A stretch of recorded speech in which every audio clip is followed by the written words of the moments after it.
Good morning, everybody, and welcome to PSG of Mercer County. The professional service group of Mercer County is here for you, anybody that is in any kind of career transition. It doesn't matter why you are in a career transition, but we are here to provide you the resources, education, information to help make you a bit more efficient and effective. And so in addition to being PSG of Mercer County, it is also Happy Aloha Friday. So welcome to everyone. As you can see, I am, as usual, wearing my Hawaiian shirt. And, I was piddling around on the internet and I found a couple of interesting pieces of trivia about today in history. Today is July 16th. So if there are any Yankee fans out there, Yankee fans, I think John will have to turn his microphone off in just a moment. But if there are any Yankee fans out there, today in 1941, Joe DiMaggio hit safely in his 56th consecutive baseball game. So baseball fans, Joe DiMaggio has hit safely in 56 consecutive games. It's a record that still stands since 1941, and today was number 56. And he did have a hitting streak after this ended, shortly after it. That's a very strong one. So that's what happened in 1941. In 1969, Apollo 11 lifted off from Cape Kennedy, heading to the moon. And 4 days later, 2 astronauts, the first 2 men, walked on the moon. So today, a little bit of history for July 16th. And I want to let you know the resources that we do have. We do have our LinkedIn group. It is called PSG of Mercer County. If you are not yet a member of our LinkedIn group, I encourage you to please do so. Our group has over 1,670 members, 1,670 members. These are all people that have been to at least one of our meetings, whether virtually or in person. So anyone who makes a request to join, when you join, you're put in pending status, and I validate that you have been in one of our meetings. And the reason why we do that, we're trying to keep the list collectors and name collectors, the people that join groups for only their own benefit.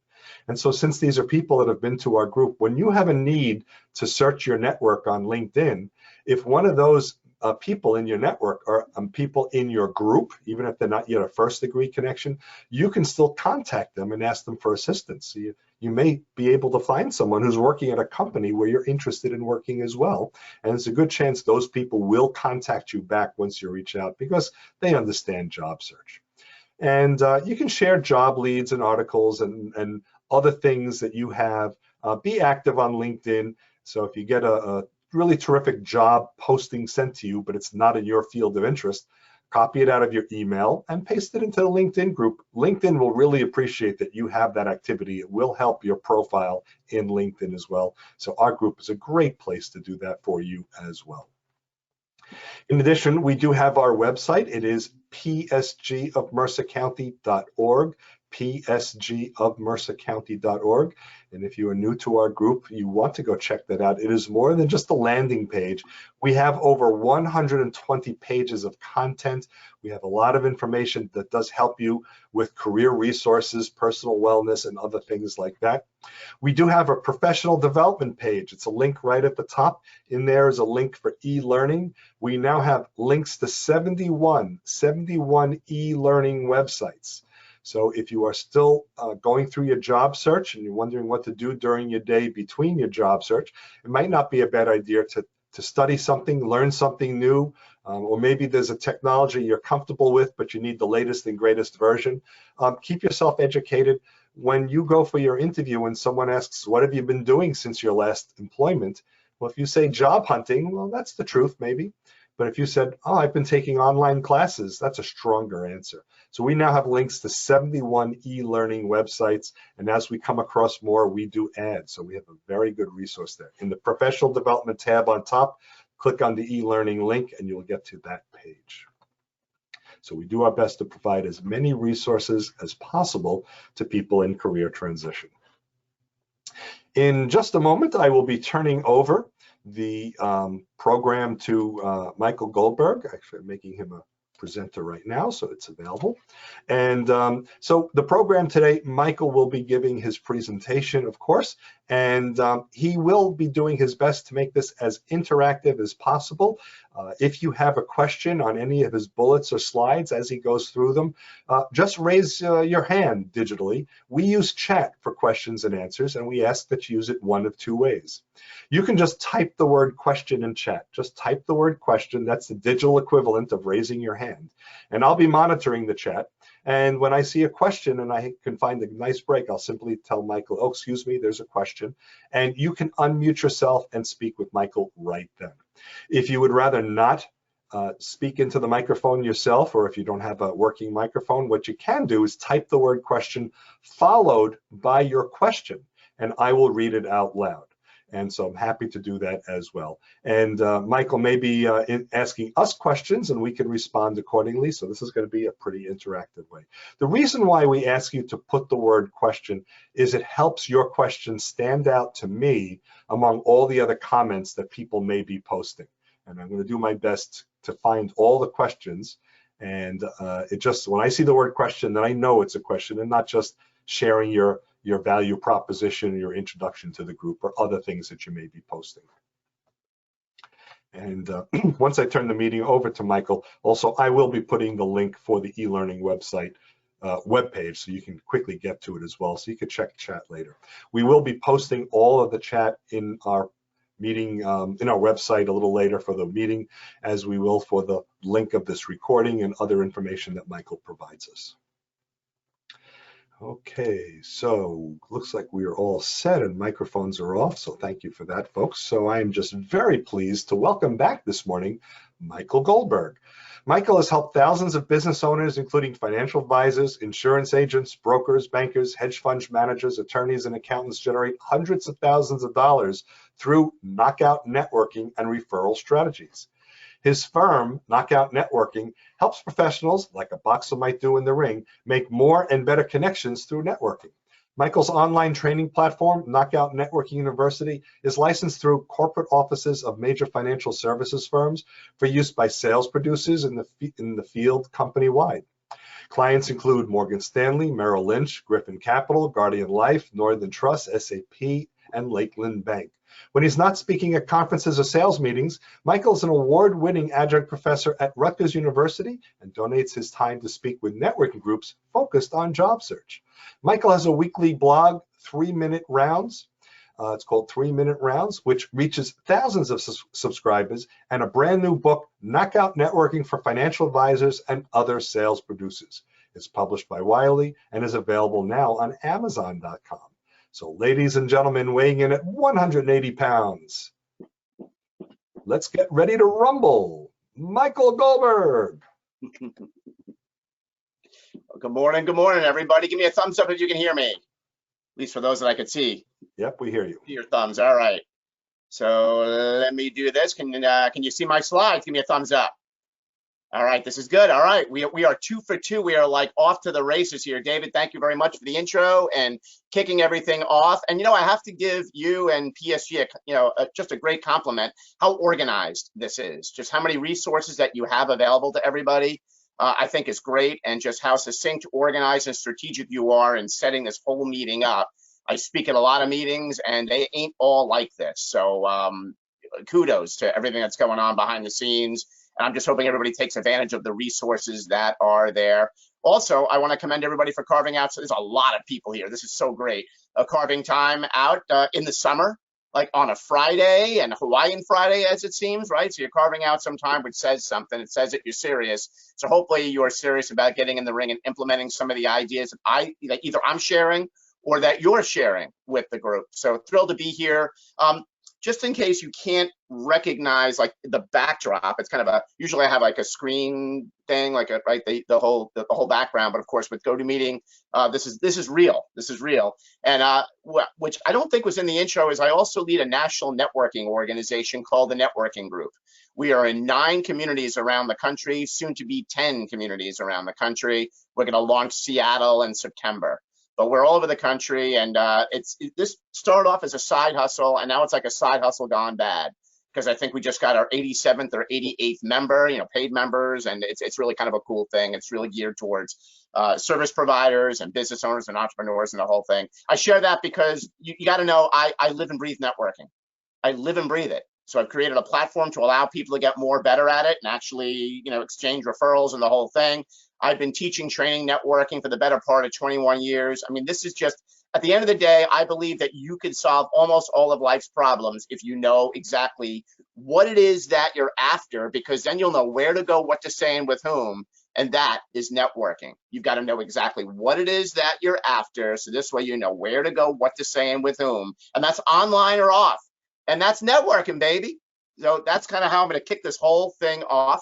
Let me see if I can, it worked. Look at that, it worked. Okay, here we go. I'm going to just move things around here. I'm not a go-to meeting guy, so I might have to defer to David here and there. Here we go. All right, so I believe that the start of every day, whether you are in biz dev, I mean, I'm leading businesses, or whether you are in between careers, it's really about winning the day, taking it like a day at a time. And winning the day often starts off the night before, getting into the day, so you win that day. So like, what does an ideal work, in quotes, day look for you? Like, what does that look like? Like if you could kind of write the script, what does it look like? What part of the day are you high energy? Like I'm super high energy all the time, somebody would say, but I kick my day off very early. Like I was at this at 4:30 this morning, preparing some of these slides and looking at things before I got into my routine, which I won't bore you with. So high energy. What time will you block in your calendar to get the stuff done that you need to get done? Like if you're blocking and tackling on your calendar and you're scheduling things, in terms of updating my resume, applying for this job, spending time on LinkedIn, going to these networking meetings, following up, and on and on and on. If you're blocking and tackling on your calendar, you almost have no excuse because it's right there in your calendar. You can't ever say too busy, right? So in essence, you are running your calendar. Your calendar is not running you. What's your 30-day goal? Set a 30-day goal. I mean, July's almost over. I hate to say it. I mean, I know we're halfway through, but almost, it's blip. It's almost over. So what's your 30-day goal, and are you on track? Not 90-day goal, not 1-year vision, although those things are important. 30-day goal, because you blink and 30 days comes and goes. So what does that look like, right? So when I coach people, whether it's job searchers or financial advisors, which is kind of my niche, it's always about the 30-day goal. And then what are the steps in terms of what you need to accomplish only every day to hit that goal? What got on your way yesterday? So if like yesterday wasn't a great day and you didn't do what you think you needed to do, that's okay, right? It's not about perfection, it's about progress. What progress did you make? And so what got in your way, and is there a way of overcoming it so where you can win the day tomorrow? That's okay. What will be in your daily fight plan? Oh, you're going to get a daily fight plan at the end of this that I'm going to send to you that you can kind of work what you've got to do every single day to be aimed at your 30-day goal. What do you think about that? So this is not just about content I'm going to share. It's about application doing, because otherwise, what's the point? Like, what are we talking about here, right? So it's all about that. All right, so how to get the most value. And just so you know, I think fast, talk fast, present fast. I put a lot more bullet points on a slide than I probably should, in terms of I'm a training and development guy. They teach you not to do this, but I do it. Why? Because I talk fast. I want you to capture the slides, which you're going to get anyway. And I don't want to be flipping like 98 slides. I want to just be able to sit back and share what's on my mind and have you be able to capture some of these things while taking minimal notes. So I did think about this. So here's how to get the most value from today is have your favorite beverage handy. Mine happens to be coffee right now. Hopefully yours is not like some sort of brown water with an ice cube in it. That would be bad. Then I have to lead a different program, right? So your favorite beverage handy. Minimize or eliminate distractions, which is not always easy to do. Try to avoid multitasking much. You're all doing it. I see you. You're all doing it. But minimize that, because if you're multitasking, you're going to miss something. There's no question. I was on somebody else's webinar a couple of weeks ago. When I sign up for a webinar, it's because I'm interested in the topic and I want to learn more and better. And I found myself doing exactly what you're doing right now, is multitasking, doing a million things, taking notes on different and I realized 15 minutes in that I had no idea what was going on the webinar. I shut down all my windows, I put everything away, and I became engaged in what was going on and even actively participative. And I got a lot of value out of that webinar. It was really valuable. I would have missed it. I absolutely would have missed it, had it not been. So just stay with me, because in an hour or so, we're gone, baby. It's the weekend. So capture this, right? So like, lightning in a bottle. Take notes, lots of them. Be open to learning, changing, implementing. That's what the whole thing's about. Don't say to yourself, I already know that. If you say that, you're checking out, right? Weigh in. There's always something to be learned. Ask questions, because if you ask the right question, you get the right answer. Don't ask the question, the answer is always no. David mentioned, post in the comments in the chat box. He will monitor that for me, so thank you, thank you. And just commit to doing at least one more thing, or one thing more, better, and different as a result of either something that I say or somebody else in the room says. Like, really capture that and really have an eye in implementing that. Again, otherwise, what are we talking about here? So, oh, I just hit a wrong button. Wait a minute. All right, here we go. Okay, good. So that's me. David did a great job of introducing me. Boxer, trainer, rope books, you know, the whole thing. I have a lot of logos that represent stuff that I'm up to. And, you know, I won't bore you with all this stuff. I'm a Peloton guy, right? The point is that think about the logos that represent you. Like, if you had to create a slide like this in terms of the logos that represent you, think of it like a collage. What are some of the logos that represent you? It might be your college, right? Your alum. It might be something that you're doing right now. It might be PSG. It might be some fitness thing. It might be some other association or professional affiliation that you're part of. The point is that each one of these logos, if you pretend that they're an app, click you into a network. It clicks you into a community. Each one of these are communities for me. There's a TEDx community. I've done a couple of TEDx talks. There's a whole community of TEDx speakers that I have access to. Knockout Networking, of course, my niche market. I have access to that. Rutgers, right? Book authors, the networking group that I mentioned, and even Peloton. Like, I love the fitness aspect of it, but what I really love about Peloton is there's a whole community of people that I interface with about fitness stuff, and sometimes it turns into business dialogue. So think about the logos that are most meaningful for you that should, A, be on your LinkedIn profile, and 2, could access you to people that need to know about what you are looking to do. See, already an action step for you to just sort of take on, right? And this is something that you can just do today. It costs nothing. Think about the logos that are most important to you. All right, I'm going to start off with some really brutal observations, all right? And I apologize for nothing. Here we go. Ready? Why job seekers struggle, and this is in my 20 plus years of volunteering my time to help job searchers, is there's not enough focus on what is wanted, not in terms of what I want, but what, if you're in between careers, what you want. Not enough openness to direction and feedback, not enough networking in the right places, not enough knowledge about LinkedIn and the usage of it, not enough emphasis on contributing, giving, helping. Not enough of a plan or daily routine. Again, I'm going to give you one. Not enough accountability in place, and not enough hard work toward the objective. Bottom line, not enough. So I want, out of this Friday into Monday, for you to be enough in terms of putting a plan together and executing on that plan. Again, not perfection. Mine isn't perfection, but that you're making progress. And that's really important, right? So this way, like David said, if you're in an interview and somebody's asking you in terms of, you know, so how have you been spending your time? You can talk about the progress that you're making and taking an online program, developing a new skill, et cetera, et cetera. So let me just share this very quickly. I'm going to hit you with some heavy content after this. This was a past student's breakdown, a rubric of sorts in terms of her grade. And this was a smart student.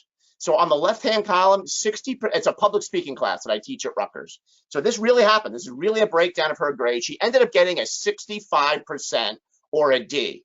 The breakdown is 60% of the grade is presentations, 20% exams, 7% assignments, 3% resume. Yes, you have to know how to write a resume, and 10% attendance participation. So she didn't do well in the presentation. She only got 31 or so out of 60. She did really well in the exams, did pretty well with the assignments, didn't turn in the resume, 0 out of 3, and her attendance was okay. She got a 65. It's not like she was the worst speaker in the class. She wasn't. She wasn't bad. She just simply didn't do the work. And at the end of the course, she sent me an email and said that her parents are really pissed off. That's what she said. My parents are pissed off because I got this grade. Can you change my grade? And my response was, you know, I've got an 18-year-old that's going into college. I would be pissed off if my kid did this too. They should be. You didn't do the work. And this is her grade. Why do I share all this? It's relevant because job searchers don't do enough, get enough, because they're not doing the work. Are you with me? It's about doing the work. You're all smart, right? You're all qualified. It's just being busy in the ring, baby. Do the work. That's the commitment that I'm asking. I can share all the information, that I can. You got all these portals that PSG provides. You got all the info. It's not shortage of information or smarts. It's being busy in the ring. Okay, so here you go. 3 knockout objectives for you in your search. First, I want you to think about managing your money. I know you didn't expect this message, but manage your money is the first thing. Again, I don't know what anybody's situation is. Hopefully it's fine, but I want you to think about 3 things when it comes to your own money. It's what's the worst thing that can happen. Worst case scenario, like God forbid, right? And what's your plan? So if, like, God forbid, worst case, again, I work with financial advisors, so this is where this is coming from. What's your plan, worst case scenario? What's the best possible scenario? And if that's the case, then what's your plan? So let's say you land the job. Let's say you got the severance, whatever it is, right? What's your plan for that? And then finally, what's the most likely thing to happen moving forward in the next 30, 60, 90 days? And what's your plan for that? The point is, have a plan. Have a plan. The second thing I would want you to consider, which is kind of where we're going with this whole thing, is manage your connections. Social media, job search leads, prospects, centers of influence is about making lists and checking them twice. So it's not about lists of hundreds of people. It's who are the top 50 most important people in your world that you need to get to know more, better, and be able to create great relationships with, where it's give and take. And again, I'll talk more about that. And then finally, the third component is be massively in service to others. Well, how can I do that if I'm looking for a job, man? You gotta, in order to get, you gotta give.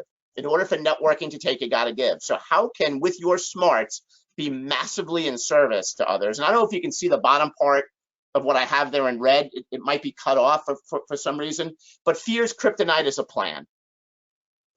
Fear's kryptonite is a plan. It's not about being fearful. We all have fear, but if we have a plan, in my experience, once we have a plan, the fear tends to dissipate. So there's a picture of me. Here you go. That's what I look like. Fear's kryptonite is a plan, right? Bum, bum, bum. All right, here we go. Ready? With plans in mind, knockout job search requires 3 sets. It requires mindset, like where our head is at, or attitude. Like the attitude has got to be a can-do attitude. An attitude has got to be there is no plan B. That's the mindset.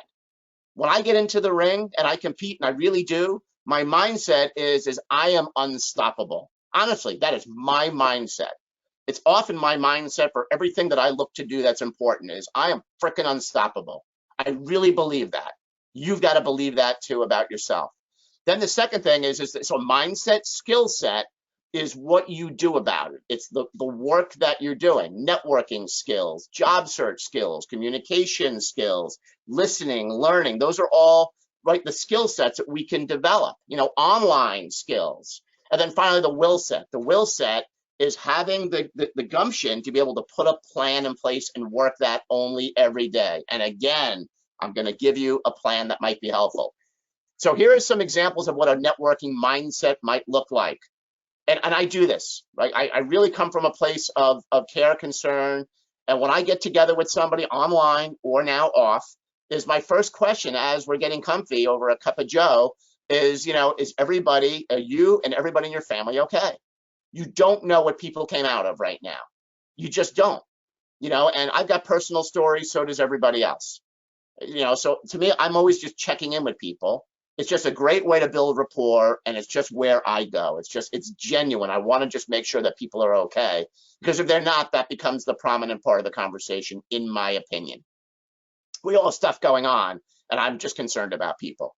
Networking mindset is always being interested in learning about other people, learning about other stuff, offering help, asking questions, actively listening, being interested in what others are saying, providing resources for others that are helpful, and finally making introductions that's appropriate. Notice how all of this is with the give in mind. That's a networking mindset, right? So it's just a mental wherewithal to just be putting yourself out there to give, because if you do that, I'm telling you, people will reciprocate. Everything that I'm going to talk about now, like in boxing, everything comes off the jab is kind of what they say, like the jab sets up the more powerful punches. Well, to me, the networking mindset sets up everything else that I'm going to share right now. There's only 6 reasons for networking. There's only 6. Nobody's ever been able to come up with a 7th in the years I've been sharing this. There's only 6. Here are them. In no particular order: land a job, like we're all here, right? Generate more, better business. So I lead a couple of businesses, so networking important to me for that. Social reasons: to meet people that do what I do or that do what you do. So social reasons. Ever hear of Facebook? Right? So social. Learn something. Learn about a product. Learn about a service. Learn about an industry, profession, market segment, niche, dynamic, demographic, geography. And here's the 1, 2, 3 punch that's not on the slide. If you know what it is that you're after, then you can figure out where to go, what to say, and with whom. So if you're looking to learn more about the real estate industry right now, where do you need to go? What do you need to say, and with whom? If you work that 1, 2, 3 punch combination, you will learn what it is that you're looking to learn, or make a social connection, or potentially land a job, and so on. Pay it forward. Pay it forward is a 5th reason why people network. I want to say that this is an example of that. Is I love helping job searchers. It's a labor of love. I do it for no other reason. Is I feel good about it. I love helping people. I know it comes back. That's not the reason I do it, but I just know it comes back. Pay it forward, right? And it's a network. I never would have gotten connected with PSG if, like 100 years ago, I didn't network and somebody connected me with them. And then sixth reason is to solve a very specific problem. Solve a very specific problem. As I speak right now, my dad is in a hospital bed. He just went to the hospital 2 days ago. He's in and out of hospitals. He's in assisted living. He's in this complex depression thing because my mom passed away 5 years ago, and So dealing with a lot going on there. I don't even know if my dad's coming out of the hospital, but I'm always looking for ideas in terms of how to cope with that. Where do I need to go? What do I need to say? With whom do I need to say it? So solve a very specific problem. And here's my belief, and I'm going to move on, is I believe, just a couple of takeaways from this slide, really important. Number one, I live and breathe this stuff. Like, I don't just look to connect and demonstrate a networking mindset because I'm looking for business. It's just who I am. So it's a lifestyle. It's not a switch that you flip when you need something. It's a way of being. That's number one. Number two, I believe that you can solve almost all of life's problems if you can identify what the problem is and you know where to go, what to say, and with whom, or can at least figure those things out.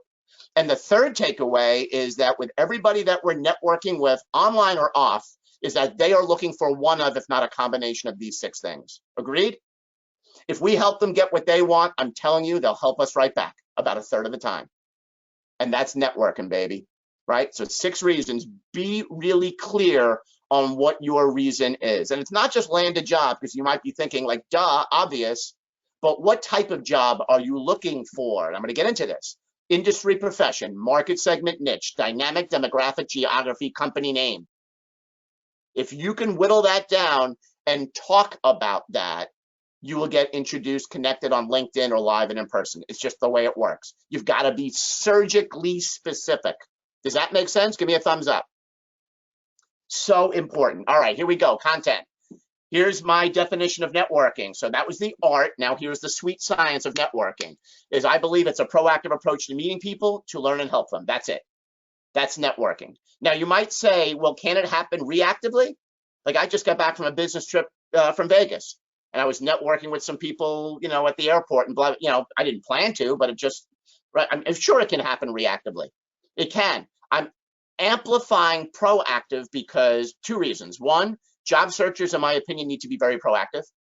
It ain't going to just happen, although sometimes it does, right? But being really proactive. And the second thing is that now most of our interactions are still online. I know things are transitioning as we speak, but now that we're still, a lot of what we're doing online, including right now, is got to be way more proactive to make that happen. So the connections on LinkedIn got to be way more proactive.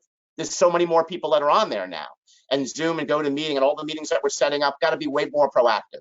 So it's about being proactive. Again, remember the whole mindset, skill set, will set, about learning from and helping the right people. So the footnote is that I believe you've got to have 2 components that are strongly in place to have this networking thing take. And again, I'm going to cover all this. I believe you have to have a very focused communication strategy, which is the questions we ask, the answers that we listen to and interpret, how we talk about ourselves, how we follow up and stay in touch. Those are all communication strategies that are relevant to networking. And then a targeted network. It's not networking with everybody. It's networking with the right people because it's relevant to our 30-day, 60-day, 90-day goal. Got to be, and those two strategies, the communication and the targeted network, have to be in sync, especially now. Would you agree? Give me a thumbs up. All right. I believe we only truly connect with about a third of the people that we meet, online or off. And that's if you're good. Like if you're good, you're personal, you listen, you learn, you ask questions, about a third. So if you're at a networking meeting online or off and there's 10 people there, you'll probably only really connect, like you had me at hello, with maybe 3 or 4 of those people. I'm not saying the other 6 are going to hate on you. It's just fine, right? It's just okay. But it's really what I call the 1/3 dynamic, are the people that you just connect with. It's just easy and it's logical. It just feels right. It's because you can help them, they can help you, perhaps you can help one another. I refer to that as the 1/3 dynamic. Of course, there's everybody else. Here's my punchline. Just focus on the 1/3ers as appropriate. Just try to focus on the people that you have the best connections with, because that makes this whole process easier. Because if you show up as a 1/3er to them, they're going to show up as a 1/3er to you. If somebody shows up as a 2/3er to you, they may not like you much either. And I know that's harsh, right? It's just not going to, again, no hate. It's just not that great connection. It happens. It happens. So just focus on the 1/3ers. So here are some hard and fast rules to networking. Hard and fast rules. I'm going to get into some crafty how-tos. And again, in my book, there's like 23 of them. These I think are the most relevant for this group, for kind of where I think we're going with this. So rule number 1, share personal stories. So if David and I were going to have a meeting, a one-on-one meeting, and I'm just getting to know him on Zoom or GoToMeeting or something, or even live, I would say, very great to meet you. Thanks for carving out some time. May I share a quick story? He's going to say, of course. I'm going to probably share right now a story about my dad, because that's what's on my mind right now. Now, it's not going to be doom and gloom. It's not going to be a lot of time. I'm not going to look for it to like vent. I'm just going to say, this is just something I'm dealing with right now. Have you ever dealt with anything like this? Right? So that person, whether they have or not, is going to be able to relate to me. And we're going to have a connection. That's not the reason why I share the story. I share the story because it's human and because it's what's on my mind. And I know everybody's got their stuff. So now it's, how are you doing? What's going on? And that person's likely to share something that's on their mind. Do you think there's a pretty good chance we're going to connect? Right? Of course. So just share, again, not too personal, right? But, something that's happening. It could be positive too. Like this, of course, I'm dealing with this, but I've got an 18-year-old that's going to be going to University of Tampa in 4 weeks, so I've got that going on, really positive. So that's something I might share. How about you? Do you have kids? Right? So now you've got some common ground. Share current professional stories, something that you've done, something that you're up to, something specific to your search.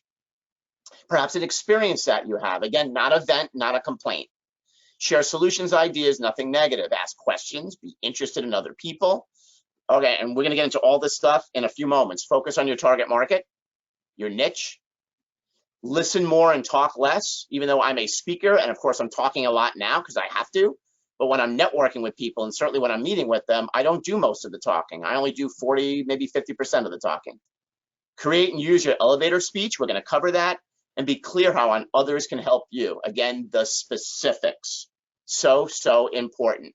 So here are some examples of questions that I ask, networking questions. I used to think everybody knew this. I really did.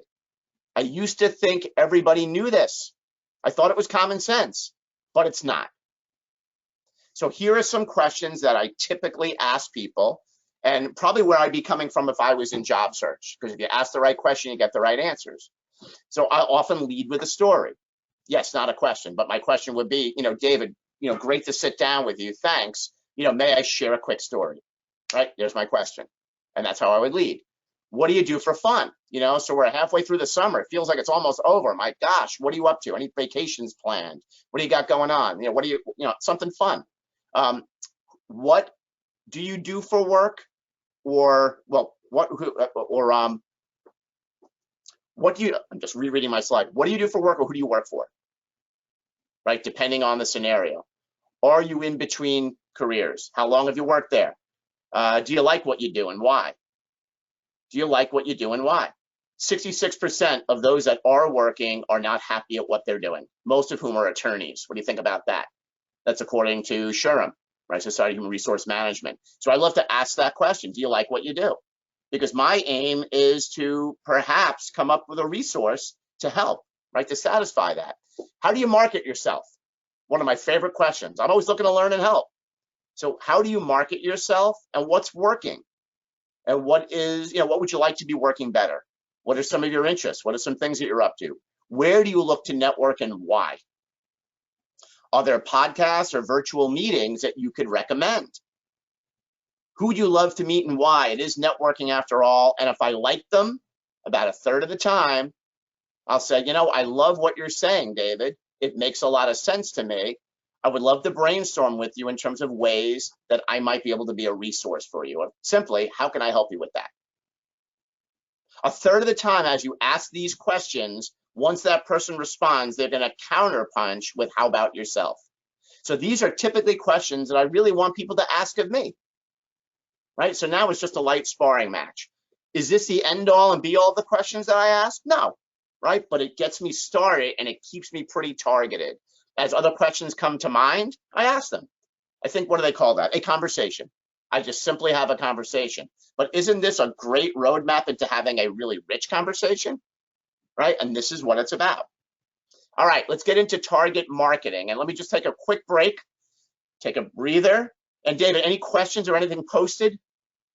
So no questions have come in about your program so far, but folks, this may be a good opportunity. If you've got one in mind, please just type the word question in chat, and we can unmute you and you can ask your question, or if you want to type out the question, do that as well. There was one question. Someone was asking, what is the name of our LinkedIn group? So just to let everyone know, everything we have is branded to PSG of Mercer County. That's the name of our LinkedIn group. That's the name of our Facebook page, our Twitter, all that stuff. So if you're interested, go find us that way. But if you do have, there's one, terrific. So Bill has a question. How do you recognize a one-thirder? Yep, I just saw that pop in, so thanks, Bill. So you recognize a one-thirder when you just really feel like I have a connection. Like, you're not going to see them across the room, right? Necessarily, unless somebody smiles and they just look welcoming. But I often know, once I shake a hand, kiss a baby, fist pump, or log on, unmute, I usually just kind of get the sense. So it's kind of a subjective thing. It's not something that you're going to kind of go through bullet points with. It's really just, I really like this person. It's easy to ask questions. We seem to have a rapport. So like, think of the people that are in your world right now that you know personally that you really like. It doesn't have to be family members, because not all family members are one-thirders, are they? Right? But just think of people that you're really tight with, good friends, strong associates, and just the rapport that you have. That's what it feels like. That's the one-thirder connection. So the two-thirder connection is where it's almost I don't want to say a drain, that's probably harsh, but it's a bit of an effort, to try to establish rapport with that person. Again, it's not good, bad, right, wrong. It's just the way it is. So I always just say, look at the people that you just have the best rapport with. It's just a great place to sort of come from. I find getting out of, that message just went away. What else is in that box, David? So Jean is asking, how does this apply to informational interviews when you have about 15 or 20 minutes? Well, if you are having an informational interview, you want to be able to create that rapport and hopefully create this whole one-thirder thing. It's not guaranteed it's going to happen, right? Because you've got this interview set. So the meeting is probably set up in part because somebody had a rapport with you, but also somebody liked your resume or some aspect of that. So your job in an interview, which is more of a sales-ish type of scenario, is to try to create that rapport with the interviewer. And again, that's not always so easy to do because you've got two different agendas, right? When you're networking, you hopefully have a similar agenda. When it's an interview, it's kind of a sales prospect type of dynamic. So yes, you're both looking for something, but there's a power play there. Like, somebody has to make a decision, right? So it's a little bit of a different dynamic. You hope that you can develop that one-thirder dynamic in the first meeting. So this way, that's going to certainly lead to it. Like, if there's great chemistry, it's going to lead to some of the other components that will hopefully be favorable in an interview. If that doesn't happen, the interview is not going to go anywhere.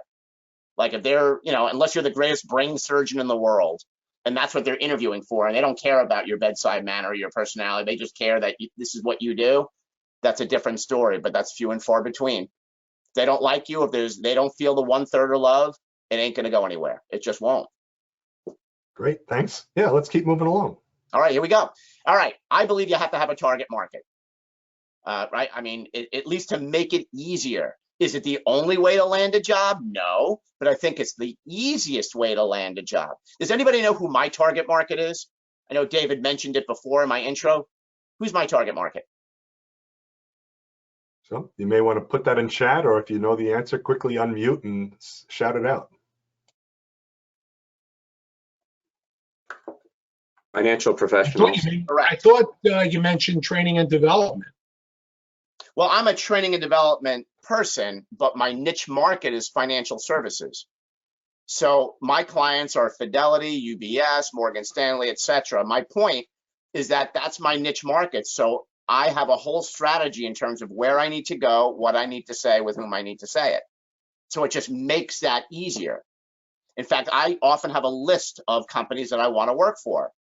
And invariably, I end up succeeding with most of the companies on that list. Why? Because I'm hyper-focused on it. I believe it's the same thing with job search. I think if you have a target market, which I define as, where you do your best work or where you want to do your best work, and I break it down into industry, profession, market segment, niche, dynamic, demographic, geography, company names. So important, because as soon as you whittle it down to that, then you've got your work cut out for you on LinkedIn and with the people that you know, where to go, what to say, with whom. So important. You've got to have a target market. If your target market is anyone, everyone, someone, it's going to be no one, or a long time before no one becomes someone, if you catch the drift. Got to be targeted. So Fidelity, Franklin Templeton are two of my newest clients. In my own networking group, we have a segment where we do intros, and I have a whole format for it, which I'm going to share with you in a moment, right? And so because I put it out there that I'm looking for introductions to Franklin Templeton wholesalers in the Philadelphia marketplace, I got that. If I don't ask for that, it doesn't happen. It doesn't happen, right? It's because it's specific, and it's because I'm speaking to people that I have a great rapport with and are armed with the power to be able to do that, because this happens to be the Philadelphia group. So it just makes sense. So I kind of walk the talk here in terms of job search. It's so important to have a target or niche market. So to me, I look at it, again, I'm just going to throw an ugly slide at you. I just look at it as math. It's reducing the fraction. So reducing the fraction in my mind is if your target market happens to be, companies in New Jersey, let's just say. There's a lot of companies in New Jersey, right? You're not going to be setting off any bells. But if you put companies in the insurance or financial services industry, like Morgan Stanley and Merrill Lynch in the greater New Jersey area, that's saying something. So that's taking it from 4/8 companies to 2/4 to 1/2. So if you can take your target market and reduce it to the lowest or least common denominator, you've got something. Because now you can figure out where you need to go, what you need to say, and with whom you need to say it. And that's networking. So Michael, Craig has a question. Yep, what if your skill crosses all fields? It does not matter. It doesn't matter. I'm not suggesting that you say no to opportunities that are coming your way. What I'm suggesting is that from a proactive standpoint, the benefit of going a mile deep rather than a mile wide is that you can really concentrate to make more and better connections, and you'll make more progress, and you'll have more smarts going into that as well, right? I mean, you just will. Like networking skills. Like I teach this stuff. I could work in most industries with this, but I choose financial services because it's easier to generate referral business there, and that's the space that I want to be. Although every now and then I get a real estate opportunity, although every now and then I get a tech opportunity, although every now and then, et cetera, right? So those things happen. You can't be everything to everyone, and you can't be everywhere all the time. So I think it's a question of picking a lane or two and going deep with that, because that's where the referrals and the introductions are going to come from. That's been my experience. And the people that are most successful in job search, that tends to happen. Other questions about target market or niche market? Nothing in chat at the moment. All right, here we go. All right, I'm going to speak to you about a concept called the peace statement. It's one of my favorite ideas to share. The peace statement is your elevator speech or your elevator pitch. This is an ugly slide, I know. So that left-hand visual is I have an online, networking program, like on-demand courses, and that peace statement is the most popular on-demand course that I have by far. So there's something there. The right hand, that's the Rutgers logo. I teach the peace statement or my variation of the elevator speech in my class. The students get it on the midterm and the final. Like they have to know it, because once they get theirs down, I tell them as the professor, you can do that, where to go, what to say with whom, and they come back to the classroom with internship opportunities, interviews, in some cases, jobs. I've changed their life forever. They will remember that forever, but I'm making them do it. I'm making them understand the concept of where to go, what to say with whom. I can't make you do it. Right? Over a 15-week semester, I'm very emotional in the back of the classroom watching my students sort of experience this. And when they share it in the front of the class, they forget that they have a fear of public speaking. Like they forget. They're so excited about what happened that they're able to share it. And there's no ums and ohs or yeah buts or anything like that. They just take it on. So I can't do that with you because we're only going to go for another 20 minutes or so. Right? So this is on you. Here's the peace statement. This is my variation of the elevator speech. Peace, and it stands for profession, expertise, environments, and call to action. In my networking group, those that give intros use the peace statement. Only every time. And they make connections, get referrals, the whole thing. Let me break it down for you. Right? So your elevator speech, and I hate that phrase because it sort of gives the impression that you're delivering a speech. I really look at this as more of a structure, not a script. It's more of a structure, not a script. So let me break it down. Profession is who you are and perhaps how you help. Expertise is what you know. So I like expertise to be in threes if possible. So my expertise is in the areas of networking, referrals, and recruiting. Those are my areas of expertise. So if somebody were to ask me what I do, so tell me about you. So profession. So I'm a speaker, trainer, coach, boxer. My company's Knockout Networking. All I do is help sales producers grow their business. Expertise. My expertise is in the areas of networking, referrals, and recruiting. Environments is your target market, what I was just talking about. Almost all of my work is in the insurance and financial services industry with companies like Morgan Stanley. And then call to action is my ask. So ideally, when I'm networking, I'm always looking to meet or be introduced to branch managers with Franklin Templeton. Any ideas on how I might make a connection like that? I would love your perspective. And that's my peace statement. What does that look like? And what does that look like if you're in between careers? It might look something like this. So do you see the 4 components in there? I'm a financial professional in transition. I put it right up there. Focused on working as a banker in private equity. Profession. My expertise is in investment analysis, accounting, and financial planning, for example. Those are the 3s. Nobody can ever take your expertise away. Got me? Even if you're not working, nobody can take this from you. Don't feel that you can't deliver this and that you don't have your smarts and your experience simply because you're not working, because that's not the case. Expertise. So now environments, right? I'm focused on working for firms like, I just made this up, ABC Partners and XYZ Equity Group. Like, boom, it should strike a chord with many people if you're going to the right place, saying the right thing, meeting the right people.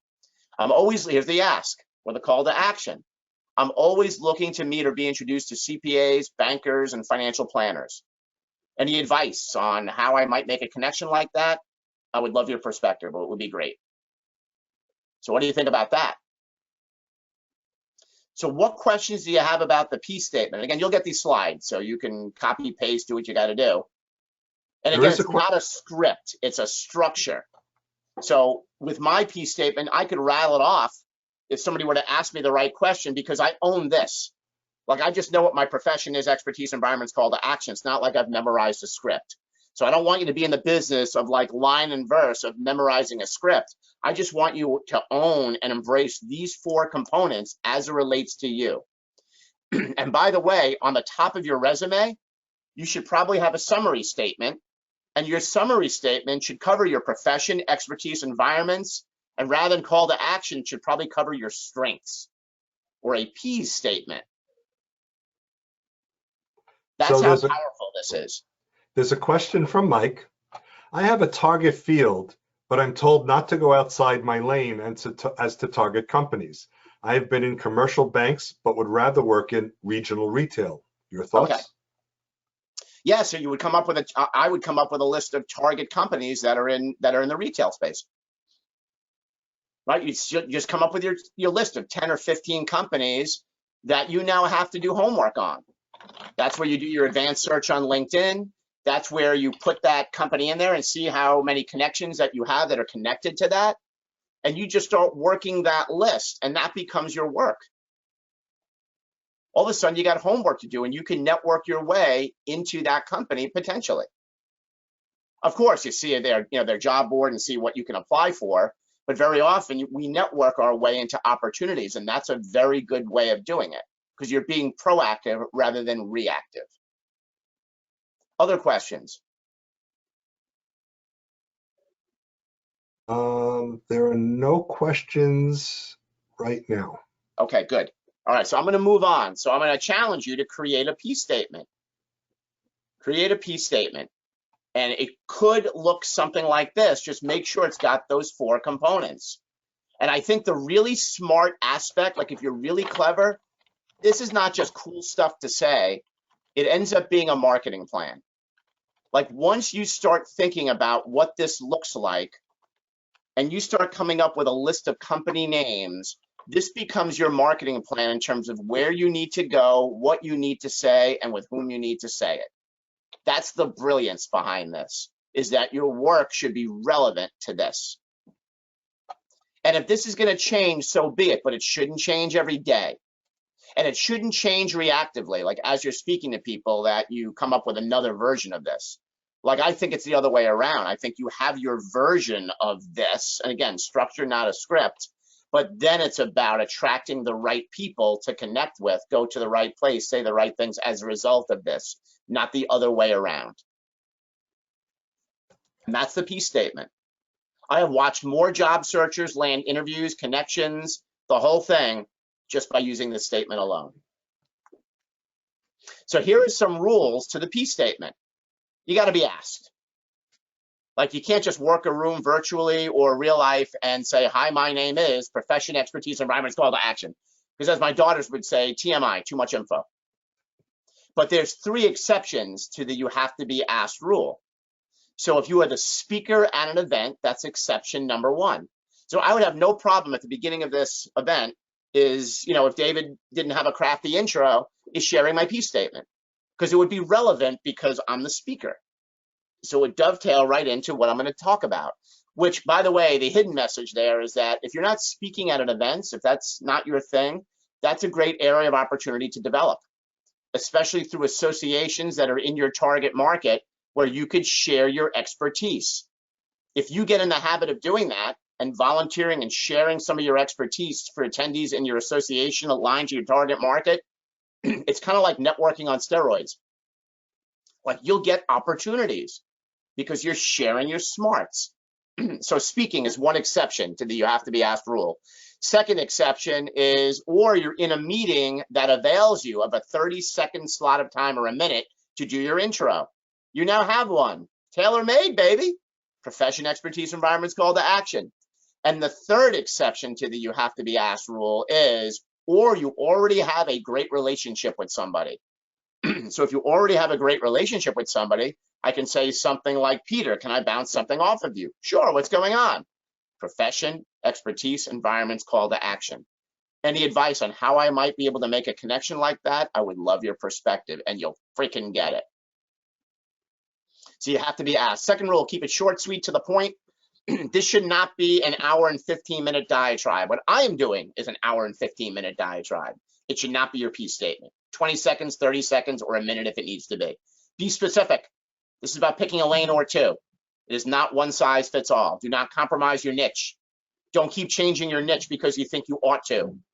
Try to stay pat on this and maintain a strategy. If you're networking with people that are not in your niche, you may not be networking with the right people or in the right place. Use with prospects, networking partners, friends, family, centers of influence, countrymen, the whole thing. It's a we thing, not a me thing. It's not about just sharing your piece with people. It's about eliciting that from others. How about yourself? So the piece concept should go back and forth. Can you imagine as you're speaking to people and you both share a piece statement and you're both a call to action? You got something to talk about, don't you? You got something to talk about. In fact, in my networking meetings, this whole networking group thing, we have breakout meetings on Zoom and everybody shares their piece. And now I bring them to call to action. So now the collaboration is about how they can help and connect one another. You think intros come out of there? You think opportunities come out of there? Only every time. One version per customer. You're the customer. I often get the question of, can I have multiple piece statements? You know, one focused on financial services, one focused on consumer products. I would suggest no, because it'll go away. It's just too much work. If you have two niche markets, so be it, but incorporate it in the same piece statement. Is, you know, I'm focused on two target industries, including financial services as well as consumer products with companies like. And that flows. People can remember that. You can network within that. It's not a sales pitch. Your call to action is not setting an appointment so you can sell something or get an interview. That's not what this is. And finally, find your own voice. Again, not a script. This should not be a second-rate version of me. This should be a first-rate version of you. So I'm just going to ask you, just embrace the 4 concepts of peace in your own way and make it yours. So it's your party line. It's your way of communicating. So having said all that, are there any questions or comments on the peace statement before I move on? Yeah, Michael, there are a couple. So Jean has a question. How do you deal with audiences with this? I'm not sure I understand the question. Yeah, so I didn't either. Jean, why don't you unmute yourself and clarify your question? Yeah, so I think one of the challenge I've had in the past was that, you know, when you introduce yourself, and you never know exactly what the person you're speaking to knows about your industry. So sometimes, you know, when you tell them, oh, I do, you know, risk management or antenna audit, some of them have no idea what it is. So, right. So how do you morph the peak statement in such a way that you could address different audiences? That's really what I meant by that. You know, I don't. To me, it's about what I want. It's not about what my audience wants or needs to hear in terms of this. So it's not about reacting to the audience. It's about the audience reacting to you, because you don't know who knows whom. And the other thing is, if it's not the right audience, then you may not be speaking to the right audience. So if you're targeting financial services, your audience should be financial services or consumer products or whatever it is. So this is about being proactive and attracting the opportunities that you want. It's not about making your strategy fit what's there. Does that make sense? Which kind of goes against what most job searchers think, which is why many job searchers struggle, is because they're trying to make it fit rather than going to the right place, saying the right thing, and meeting the right people. Does that make sense? It does to some extent. Yeah, I think I've had different opinion where they said what I was saying was too technical, and that how a framer should be, a 17-year-old should be able to understand it. So, and that's an area where, you know, the guidance has been a bit murky for me. But thank you for your insight. Yeah, no, I appreciate the question. Other questions? Well, Jean had a follow-up question, which is really very similar, is how does the peace statement relate to, so tell me about yourself question? Oh, I think it relates perfectly to that. Right. If you're talking about in an interview, then your call to action should certainly be about, you know, what you would potentially want in this employment opportunity. If it's a networking scenario, then it's perfect. It's like tailor-made for that. And I guess what happens is, you know, when you tell people in an audience about yourself, maybe again, it's the 1/3. 2/3 won't relate. It won't be, they won't see the value of the connection, but some people will. And now you can have that one-on-one later. Yeah. And and to that point, the other thing I've noticed, because I do this all the time, is that the more specific we are in our communication, the more gravity we create. Like, people are drawn to those that communicate really well and are very specific, succinct and specific. They connect with that because they get it. And people intrinsically want to help. So if you put out ideas out there that are very specific and people can follow along and they're not lengthy, again, very succinct, you get a lot of wait a minute. Or people are drawn to you because they like that, right? So it's just the way it is. I refer to that as gravity, right? It's just gravitational pulls, that people are drawn to those that communicate really well in an enamoring way, provided that it's collaborative and it goes both ways. If it's convoluted and not clear, people won't work that hard to figure it out. They just won't. Sure. And Michael Goldberg, Michael, you have a question, so unmute and ask of Michael Goldberg. This is a follow-up to what you were just talking about with Gene. A lot of the speakers I've been hearing since I lost my job last fall always say it's not about you, it's about what the other person wants. Yeah. But you're saying you're saying now it's about what you want. In a networking scenario, it's about what you both want. If that's what you're talking about, in a networking scenario, it's about certainly making it about the other person, networking mindset, but it's also about being clear on what we want too. So it goes both ways, if that's what you're describing.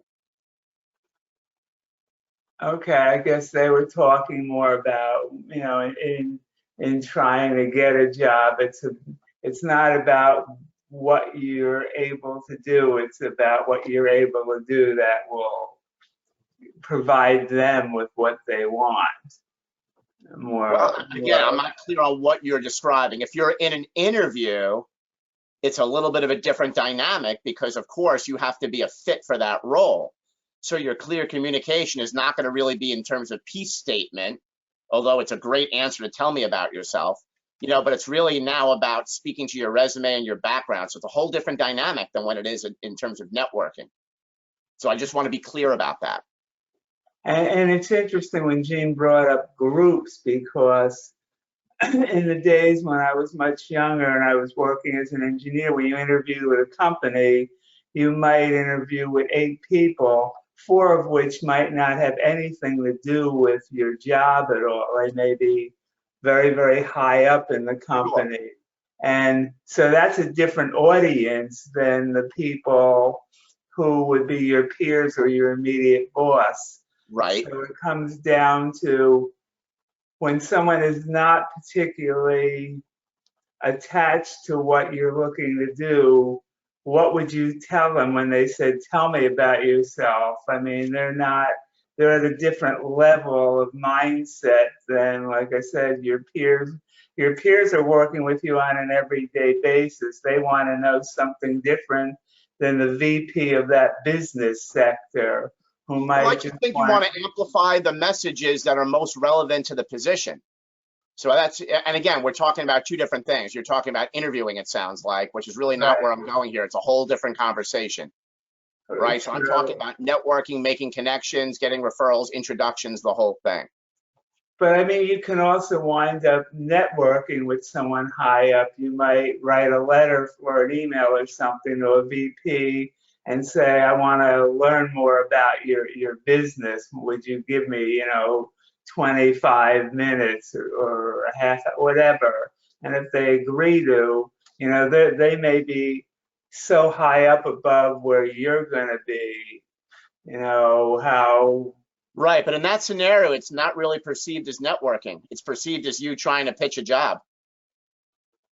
Okay. Is it not? Well, it all depends. I mean, like I want to go into something totally new, so I want to talk to people about, what do I need to learn so that I can have the skills, to impress someone so I can get there. Where did you start, kind of thing? How did you get to where you are now? Right. Very hard to get those meetings out of the gate. Right? Because people are getting inundated with notes like that on LinkedIn. So it's about getting introduced to that person which is your whole networking thing, right? Cultivated by the relationship and doing some of this stuff, right? So again, a whole different deal. Okay. Okay. All right, I'm going to move Great, thank on. you. Yeah, let's David, move on. what is my end time? Like the latest I can go? Another 20 minutes if you really want to go that long, but we All don't right. really have a Is everybody true good end with that? I time. have a lot of content here. If you're good with that. I'm good if you are. Thank you. Everybody good? All right, here we go. All right, great questions. All right, another one of my favorite concepts, top 50 list. I've watched people get jobs because of this. I've watched people get clients because of this. What the heck is the top 50 list? And again, you won't have 50 out of the gate, but I want you to think in the spirit of the peace statement and in the spirit of target companies, industry, profession, market segment, niche, dynamic demographic, geography. Once you have that down, is start to create a top 50 list. It might start off with 8 or 10 names, right? But I want you to think in terms of centers of influence. What's a center of influence? It's somebody that is influential in your target market, but is not competing with you in any way. And the goal is to try to get up to 50. But even if it's just 10 or 12, that's a great start. Because what you want to do is you want to cultivate great relationships with the people in your top 50 list. And again, it's a two-way street. It's about how you can help them as well. Now, I have a top 50 list that's specific to financial services and specific to my target market with what I do. And close to 80% of my new business comes from that top 50 list. Because I touch that top 50 list at least once a month. And by touch, I mean I tag them on LinkedIn. I mean I reach out to them, I set up meetings. If I'm in town, we get together. Some of them are in my networking group, which is not a coincidence, by the way, right? So I cultivate those relationships. Without a target market, that's really hard to do. So a great goal for 30 days is to add 5 names to your top 50 list. And the whole deal is to try to accrue the best names and the best people that are relevant to the type of job, industry, profession, market segment, niche, dynamic demographic, geography that you're aimed at. That's a nice project. Would you agree? So you can go into your own database right now. Some of those people you'll already know. Add them to your list. I don't use anything crafty. I simply use a Word doc. And at the end of every month, I update my top 50 list. I just enrich in it. My goal when I'm networking is to meet my next top 50. That's what I'm always looking for. I'm looking for somebody that I'm able to develop enough of a connection with and enough of a collaboration with where they make my list. And those are people that I stay in very close touch with. You can't stay in close touch with 8,000 people on LinkedIn. You can't. Yes, I know we post, but you can't stay in touch with them. Like, this is blocking and tackling, sparring, and that's so important. I'm telling you, if you do this, there's a really good chance that your next opportunity is going to come off of your top 50 list. I see questions posted. What do we have, David? So there's a question from Jim. During the introduction, I believe Michael mentioned a model daily schedule to get work done each day. If so, I do not believe that this has been covered, and I would like to hear about that. I guess he's talking about my model week, or are you talking about my daily fight plan? Jim? Yeah, Jim, if you want to follow up, you can unmute and just clarify the question.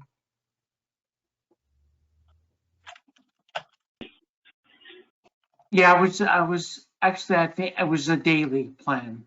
Yeah, we're going to do that. Okay. Yep, we're going to do that. All right, I'm going to move on. Here we go. All right, here's some virtual stuff. All right, but the concepts that I just shared in terms of connection, right, 1/3 of the whole thing, it's all relevant to this piece. It's not a separate chapter, right? So it's all relevant. It's given all that stuff. How does that show up in emails, virtual meetings, social media? And so I'm not going to cover all this, but some of this I'm going to cover. So an email, right? I know more emails now than ever for obvious reasons. So here are some best practices. Have an engaging subject line. Like, the subject line should be relevant to what the message is. And I'll show an example. Come from a place of we. It can't be from a place of you. It's got to be from a place of collaboration. Like I identify with the pronoun of we. If it's we-based, then you're networking probably. Send it personally. Don't have people send it on your behalf. Make the message personal, but not too personal. Keep it short, sweet, to the point. Do not do a mass mailing, although we do our own versions of copy paste, and initiate a call to action. Here's an example of what I think is a pretty good email. So look at the subject line. Hi, Sam, right? So people like seeing their name. You see your name, it's gonna probably connect. What's the basis of the note? Let's reconnect. Hello, Sam. Come from a place of care and concern. That's just who I am. I hope you and your family are healthy and safe. I'm sorry it's been so long since we've spoken. It's been a while since I've been up to Boston. There's the personal aspect to it. Would be great to schedule a call or Zoom to catch up and explore ways we might help one another. See the way? Win-win. And then call to action. Please let me know when you might have some time over the next week, or I'll give options, or I'll send a Calendly. Right? Look forward to coordinating. Warm regards. So that's a quick email format that you could embrace and kind of use in your email strategy. And again, it's not pitching an interview, something else. This is networking, we-based. That could be a sample email that you could use, or something like that. Best practices in terms of virtual meetings. Have a good wireless or wired connection. So I make my living doing presentations. I'm now getting real bookings again, which is cool.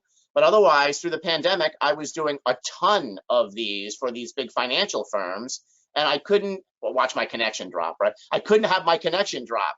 So I had my entire house rewired. I really did, because my wireless connection was not great. It's much better now. And I even got a wired connection. I'm plugged in now. So if something happens, I've got a backup because I can't have that drama take place. So as appropriate, have a good wireless connection or a good connection. Be mindful about your space and background, right? So right now I'm kind of unprepared with the GoToMeeting. This background is not great. Normally I have a virtual background that's meaningful with boxing and everything else. So if you want to make an impression, I'm not saying get a background, but make sure that your background is neat, tidy, professional. Again, you know, those things count. Minimize distractions. Try not to have pets and dogs and deliveries coming in. Keep the conversation focused. Zoom meetings or GoToMeetings are typically 20 to 30 minutes. They're not like an hour. So try to be short, sweet, to the point, be sensitive, and you know, certainly respect people's time. Try to multitask. People don't like that. Be respectful of time. Don't eat. I had somebody at one of my networking meetings literally eating a bowl of pasta right in the camera. It didn't look good. It didn't sound good. She never made it back. It's not referable. It's not attractive, right? Keep that for mealtime, unless it happens to be a Zoom and Eat or what have you. Utilize LinkedIn. You know, you can do a screen share and showcase on Zoom your LinkedIn and talk about your connections and actually connect with one another. Like, who are 3 people that might be relevant to this target market that I should know? Let's do a screen share and see it. You can do that in real time on LinkedIn, which is pretty cool. And finally, one of my favorites is that I'm looking to get a meeting with David, and we're going back and forth. Is as appropriate, I'm going to arrange it. But what I mean by that is I'll send the invite in the Zoom, or I'll send the invite in the GoToMeeting. This way, it's one less thing he has to do. It just comes across as charming. It comes across as professional. And the last thing, which is, I guess, apparently not on my list, is I always communicate in their time zone. So I do a lot of work with people on the West Coast. So as I'm sending emails back and forth or what have you, I communicate in Pacific time because it just makes the math easier for them. And I'm really explicit about that. Again, it's just a bit charming. It costs nothing, but it goes a long way. All right, social media. Here we go. You are all familiar with LinkedIn. It is the social media. So LinkedIn is a social media of choice for business. Yes, there's others, but in terms of job search, LinkedIn. The 1, 2, 3 punch, in my opinion, to LinkedIn is you're posting, connecting, and engaging. 1, 2, 3, posting and connecting, engaging. I'll talk about it. Minimize look at me posts. Nobody cares. This is not Facebook. So it's got to be valuable. It's got to be posts of value. Use LinkedIn every business day, or probably better, Monday, Wednesday, Friday. Something like that is probably good in terms of if you're going to, and I mean by posting, I don't mean that you shouldn't be on LinkedIn every day. In terms of posting, I would only post maybe perhaps Monday, Wednesday, Friday. Focus on a target market. We spoke about that because now it's relevant on LinkedIn. Who you tag, what you post, with whom. Follow those in your target market that are active. You can see on somebody's LinkedIn profile activity. And if somebody is active, they're constantly posting and reacting and liking and commenting and sharing, they'll probably more than likely connect with you or be active with you. If somebody isn't active, less likely that they're paying attention to that. Have a goal and a plan. It's kind of part of my daily fight plan. And if you haven't already, feel free to connect with me. So posting, connecting, engaging are the 1, 2, 3 punch. Here's some best practices when it comes to posting. Share business practices with people. Short, sweet, and to the point. You know, just a business practice. It doesn't have to be yours, right? But it could be. You know, just a common. And in fact, I just shared a whole bunch of business practices. You can share that. Just tag me. A comic strip that's relevant and can relate to business. Even better if it relates to your target market. Quotes. A share. You can share something that I post or somebody else posts that's relevant to your market, or trends about your target market. You know, so a trend about consumer products, if that's your thing, you can share that. And again, if you're in job search, compliance isn't going to be a thing. In my marketplace, compliance is a thing, and I have to share these best practices in a much different way. Try to relate back to business and your target market. What I tend to do is I tag at least 3 of my top 50 list on my posts. I don't tag them all. I don't want to annoy people unless they want to be tagged. Some of them do. They want to be tagged on my stuff. But I'll tag at least 3 centers of influence or people on my top 50 list with something that I think is relevant or important to them. And I always get a great reaction. Those are some posting best practices. Get in the habit of doing it. It's just footprints closer to where you probably want to be. Connecting. Connecting is your DM. Direct messages, right? So here's an example. Again, I'm bothering poor Sam. Here's an example of what a DM could look like. And again, I don't hire a company to disperse this to the world. That kind of annoys me. It's very targeted. It's very, you know, personal. I see we both have a focus in the manufacturing industry. Let's connect if you're game and explore how we might help one another. Again, you see how it's collaborative? Actually, I dropped the we there. How we might help one another. The actual word we is missing. Put it back, right? It's collaborative. Looking forward to the prospect of coordinating. Warm regards. That's it. A DM. The more you know, targeted I can make it, the better. But there's relevance, and it's a win-win. And again, this could be a copy paste. Again, I don't blast the world. I just focus on the 1 or 2 people that I'm looking to, you know, make more better connections with. And engaging. So engaging is, because the purpose of social media is to get engagement in the form of followers, in the form of people that comment, and hopefully in the form of a meeting that you might ultimately get. Here are some ways of furthering the engagement process: is liking, commenting, sharing somebody's post. Like, I love letting people know this is great information. I'm going to share this.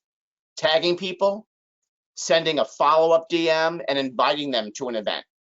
I love inviting people to something that I think is relevant to their world, relevant to what they're looking to do, relevant to their marketplace. I think that's powerful.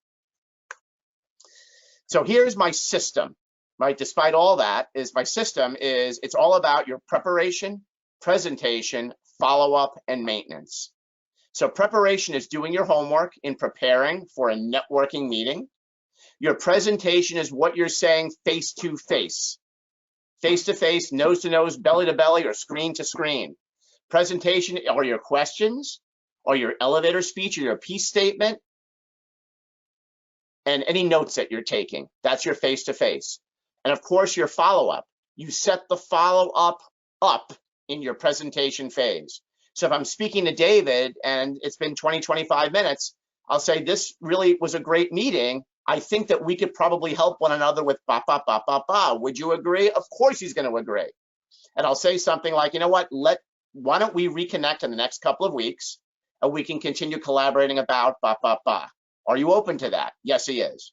So the follow-up is now my follow-up email after our meeting to perhaps set that up, or maybe I'll set it up right there in that meeting if it's appropriate. So the follow-up.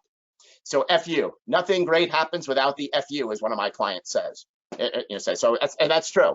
I like to follow up within 24 hours with somebody as appropriate. 24 hours or the next business day or whenever we decide is the best time to follow up, it makes my calendar. And then maintenance is staying in touch. If you're wondering what that crafty acronym is, it's out of sight is out of mind. Believe it. So maintenance is having a strategy of staying in touch with the right people for the right reasons, and I often make it about them. So when might make sense to reconnect about the discussion points around ba ba ba ba ba. Out of sight is out of mind. With the top 50 list, it's usually 30 days. I usually don't let 30 days go without connecting with them, and it's usually personally at least once a month. That's my system. Rinse, repeat, rinse, repeat, rinse, repeat. And it's not with 7,000 or 8,000 connections. It's with your 50 or whomever else ends up in your world that becomes relevant to what you want to do. So it kind of gets back to, which is where we started, is what are you going to do to create an ideal workday and ultimately win your day? Right? Remember this slide?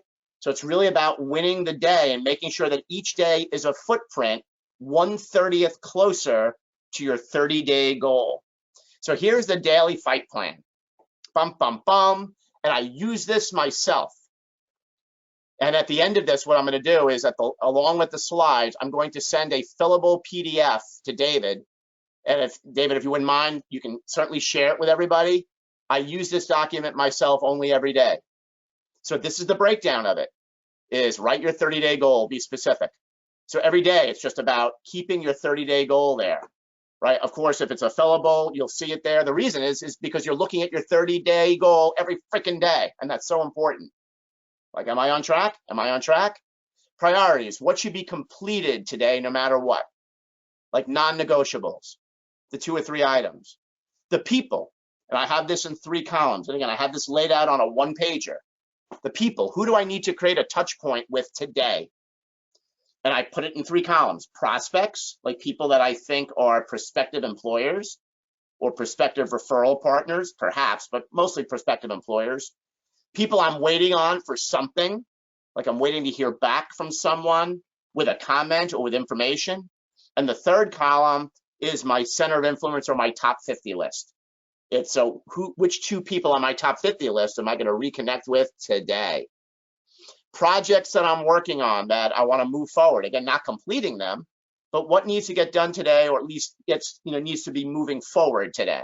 So based on our conversation here, you may want to update something on your resume. That might be an example of a project that you want to move forward. And then something personal. What will I do to refresh and reboot? So I want to make sure I take a walk with my wife. I want to make sure I spend time with my 14-year-old. I want to make sure I jump on the Peloton. Put something there that's going to be refreshing and something that's fun, that's going to break the monotony, whatever that might look like for you.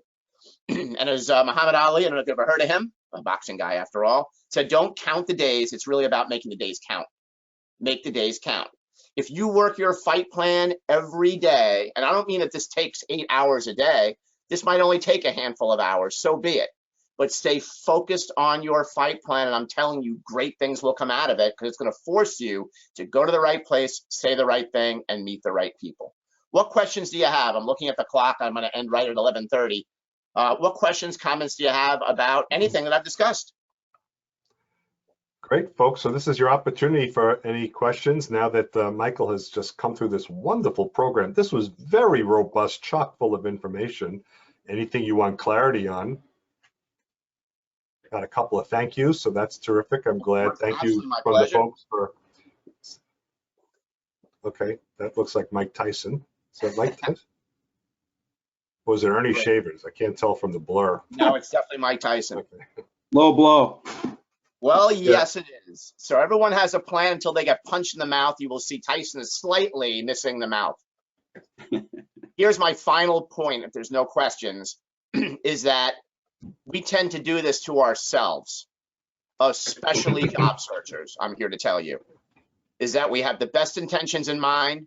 I put a lot of information out there. We had a lot of great questions. I even gave you a plan, which I will follow up with and get to you.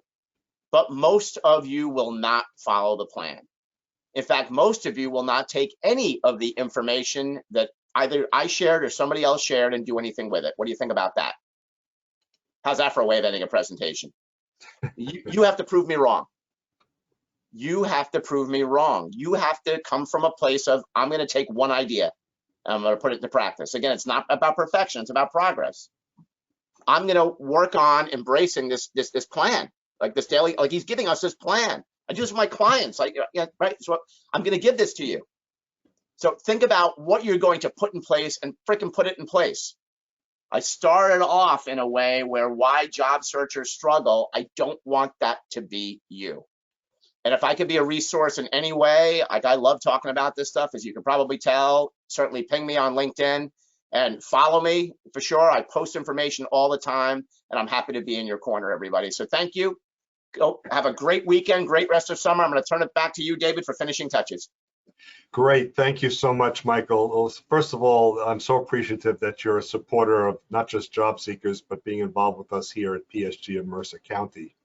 I really appreciated how you set up this presentation with your rules for networking. I think that was really the key to this program, and it really simplified our understanding of just what it is we should expect and should do.